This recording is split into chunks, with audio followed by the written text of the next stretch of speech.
Talking about race at work can be challenging to say the least. Listen in to author and keynote speaker Kelly McDonald on how to talk about race at work.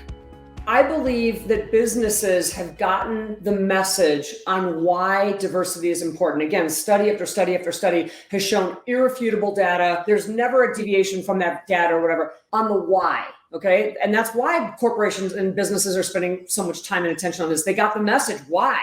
What they are struggling with is the how.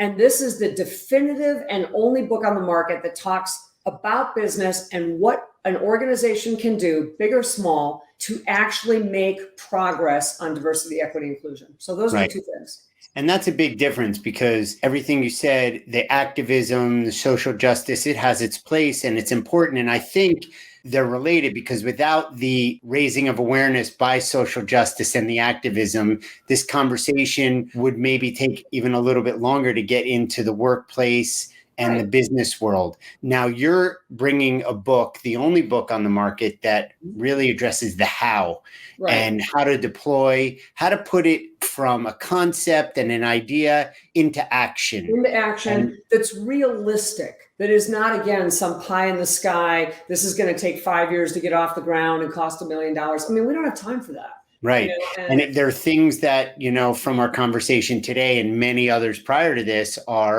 it's a conversation, talk with people, get it started, kindle it, let the flame burn, let it simmer, keep it going. There might be some mistakes, there might be some breakthroughs, but as long as it's in existence, that's the win. And then we can shape it as we go. Absolutely.